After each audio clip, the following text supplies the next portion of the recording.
Chief Creative Advisor for ABINBEV and Kraft Heinz all over the world. My talk was really hopefully about the power of creativity to transform businesses and I guess the fortunes of brands and people. But specifically using Kraft Heinz and ABINBEV as an example, because that's what I've been involved in, that's the journey. What I'd hoped out of it was that people would take some of the learnings that we've had and use it for their own companies. We're pretty open about it. As I said at the end of my speech, we want the whole world to do better marketing because it can't be quantified in the beginning. So the only time creativity is quantified is once it's out there in the world. It's like when you make a painting. You sit in your studio, you do the painting, and then you put it up in the gallery and nobody wants it, okay? Or that everybody wants it. So that's the only time it's quantified. But when you're busy doing it, you don't know. And the same thing happens with marketing creativity and advertising creativity. You have your right ideas, you use your instincts, you talk about it, you think, oh, I think this can be great.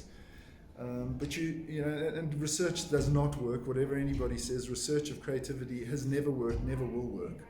And not even AI is going to help that, because you just have to look at all the AI work and see how bad it is. That it's just never going to. So it means you have to have people that have got impeccable taste, but even those with impeccable taste have to have courage.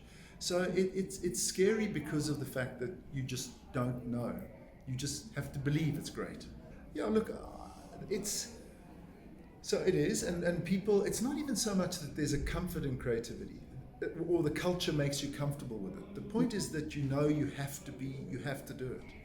And actually that's quite a liberating thing, that you mustn't be ordinary, that you must bring your own voice to the party, that you must do things differently. If you work for and this is with absolutely no respect at all, a Bain Consulting or something, these people just have, they have boxes that they put out there. We like to have people that bring originality. And I think a great culture allows you to be your original self. Why is that important? Well, when you're creating originality, the fact that you can be your original self is just going to be a knock-on effect for the work that comes out of it. So I think that, and a great creative culture is actually quite a protected culture, because creative people, by their very nature, regardless of what discipline they're in, whether they're marketing side, client side, are insecure. Insecurity is essential, right? Because it means you want to get better all the time. Also means you take feedback well. You listen to stuff well. You don't like it, but you go, okay, let me keep going. That's a resilience thing I spoke about. I think strong leadership is essential, and hopefully everybody understood that, because I use this analogy of children. You take your kids to the park and they all jump on the swings and they're playing wildly and having a great time. So that's the creative people, playing on the swings, having a great time. But every now and again, your kids will stop and look and see where you are, mommy and daddy. And if mommy and daddy and the grandparents aren't there, they stop playing and they go and look for them. If they are there, they carry on playing. So leadership is creatives play, and they know leadership's there, and they carry on playing. If they feel leadership slipping away, they get all conservative, all number crunching and box ticking. Boom, that's what happens. So I think positive conflict happens in a strong culture when you all have the same targets, where you're all going to the same place, where you are secure in the community, where it's not a place where you need to be an individual that stands out.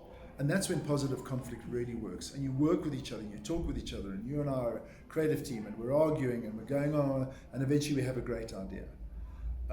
And that's what positive conflict does. And also what positive conflict does, it forces you to look for something good in something when you are the person giving the feedback and judging.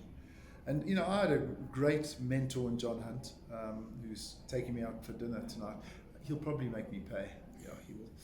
And John was great at coming in, and we'd cover our walls, would cover with my art director, Tony Granger. We'd cover the walls with, it was before, obviously, computers. It really was before computers were mainstream. And, we'd have a few favorite ideas, and the big guy would come in and he'd go, look at all the work, and he'd go, this one over here, this has got something. This is a do this, do that, do that.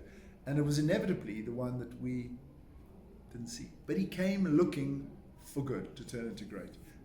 It's conflict still because we are, but it's positive. Okay, so I once sat on an airplane with the great actor and artist Dennis Hopper, and I was coming back from Cannes, and I sat down next to him on the plane, and I said, I'm not going to talk to him. And he started talking to me, and it was great. And we had we became friends afterwards.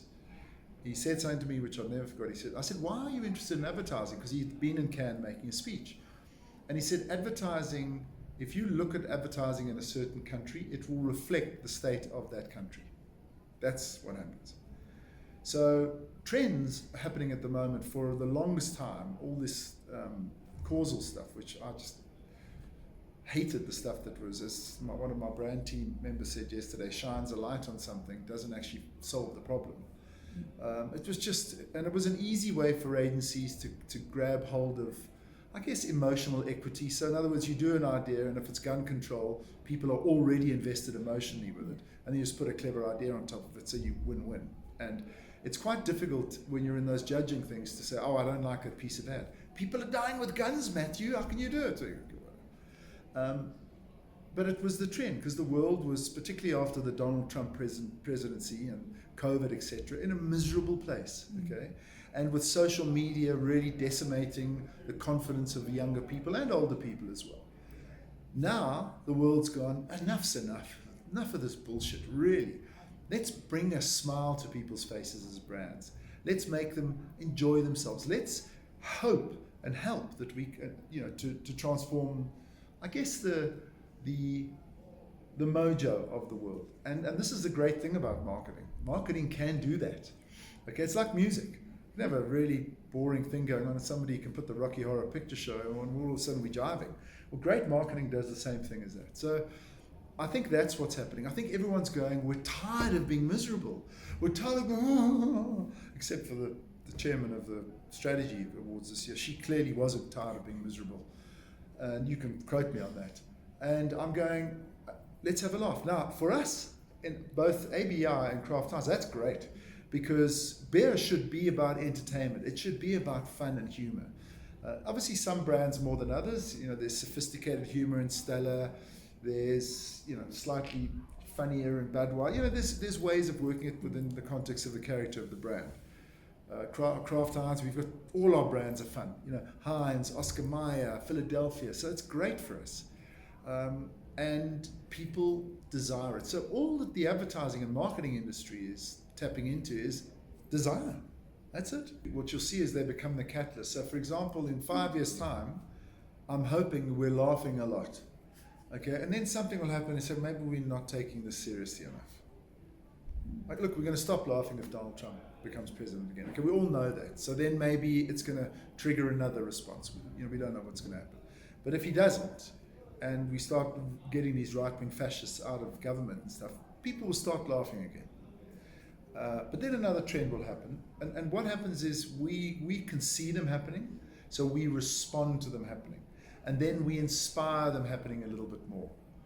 That's really what happens. But society's state of mind absolutely drives marketing and where we're going. We've all been, including myself, guilty of sometimes doing a piece of creative work because we thought it was a lovely idea, which is fine, as long as that lovely idea has a purpose, and the purpose is to create some action, that something's going to happen. So if you turn around and decide you've got a really smart idea for a tattoo parlor, okay, do it by all means. Purpose must be that it gets the tattoo parlor more customers. So if he's getting or she's getting 2 a week and you turn it to 20 a week, you've done your job. Okay, that's fine. But it's a results business. It's a results business. That's it as far as I'm concerned. And if it isn't, if it doesn't work, it's not creative.